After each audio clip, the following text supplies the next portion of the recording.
sexto domingo do tempo comum. E a gente já sabe, mas não custa lembrar. A lepra, para o mundo bíblico, não é só uma doença, mas é um castigo muito grave de Deus, por um pecado muito grave, seu ou dos seus pais. Pode ver que é o sacerdote que dá o diagnóstico, não é o médico. Está se falando de espiritual mais do que físico. Por isso, algumas traduções da Bíblia, ele não pede cura, mas pede purificação. A lepra, ela é sinal de podridão interior que sai para fora. E por isso um leproso era desprezado, não só porque ele podia contaminar alguém e sentenciar ele à morte, mas porque aquela pessoa leprosa era literalmente desgraçada, alguém que tinha perdido a graça de Deus.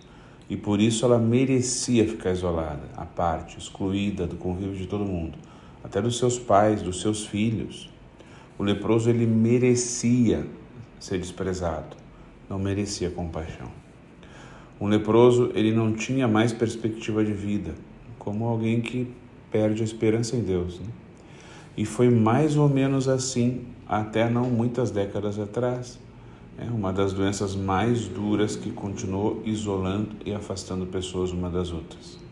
Como acontece também com o pecado, que pode nos afastar nessa vida e pior ainda na outra. E aqui está já uma primeira coisa que a gente percebe em Jesus. Ele olha muito além das nossas misérias e ele tem compaixão. Ele não tem nojo de nos tocar. Esse homem leproso, ele, quem sabe não preparou uma explicação maior para pedir perdão para Jesus, como fez aquele filho pródigo. Mas como aquele pai pródigo, Jesus também não deixa ele falar muito. Logo que ele vem, o abraça e o cura. O Senhor vê a nossa miséria, mas mesmo assim nos ama. E porque nos ama, quer nos curar.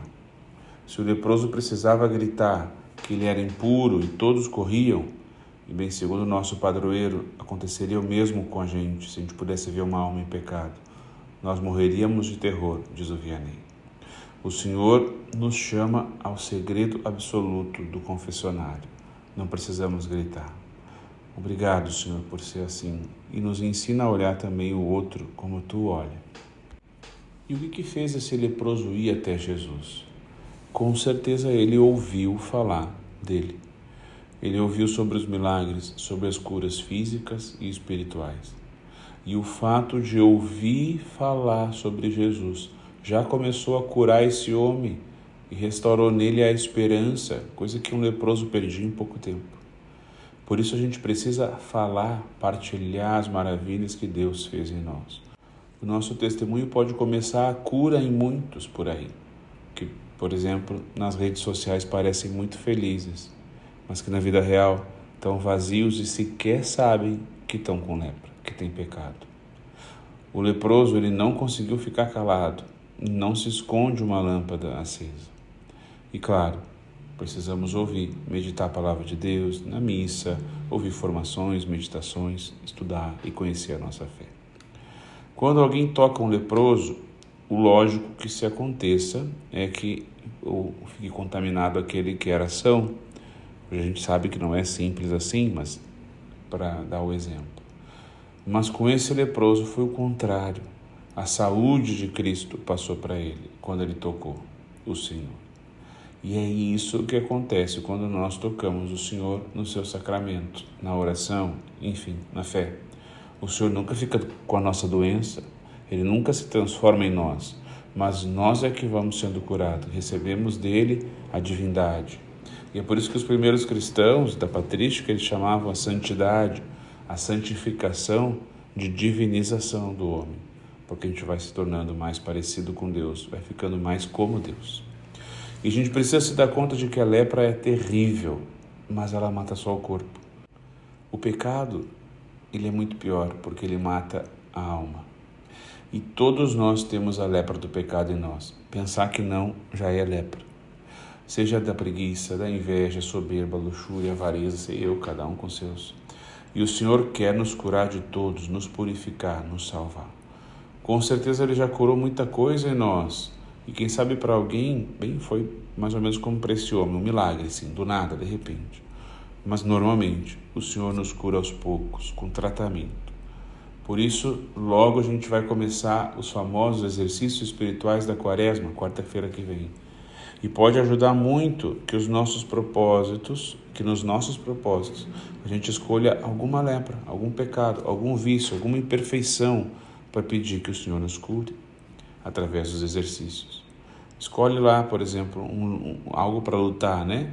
Um vício e uma virtude correspondente. Por exemplo, para vencer o vício da preguiça, eu vou lutar para adquirir a virtude da ordem, para saber o que eu tenho que fazer na hora que tenho que fazer. Então, que hora eu vou rezar, que hora eu vou na missa, enfim, né? Vai lá, plano de vida. E a virtude da fortaleza, para bem colocar em prática aquilo que eu sei que tem que fazer. Está na hora de rezar, paro e rezo. Hora de ir na missa, paro e vou na missa. Para vencer o vício da mentira, por exemplo, eu vou lutar para adquirir a virtude da veracidade. Falar a verdade, mesmo que ela não me faça ficar bem com os colegas, não dê muitos likes. E assim por diante. A gente vai lutar para ser melhor porque Deus merece que a gente o ame com um coração mais puro. Porque aqueles que a gente ama também merecem. E bem, por que não nós também merecemos? Enfim, quer comais, quer bebais, quer façais qualquer outra coisa, fazei tudo para a glória de Deus, buscando o que é vantajoso para todos, a fim de que sejam salvos. Que bonita oração fez o leproso, uma oração confiante, não desesperada. Se queres, pode curar-me. Façamos ela também. Mostremos ao Senhor as nossas lepras. Um bom jeito de começar a Quaresma é se confessando. Alguns dizem, até entre nós, que a gente podia se confessar direto com Deus, que pode se confessar direto com Deus, só falando para Ele e Ele nos perdoa. E poderia ser, mas Jesus não quis assim. Por quê? Porque Jesus tem compaixão. Jesus podia ter curado aquele homem de longe, mas Ele quer estar perto, Ele quer nos tocar. Vamos ao confessionário, mostrar ao Senhor o nosso pecado e dizer a Ele, se queres, podes curar. E o Senhor vai responder, eu te absolvo dos teus pecados, eu quero, fica limpo. E vai nos tocar, nos abraçar, nos restaurar, nos salvar. Que Nossa Senhora nos ajude e que Deus nos abençoe. Amém.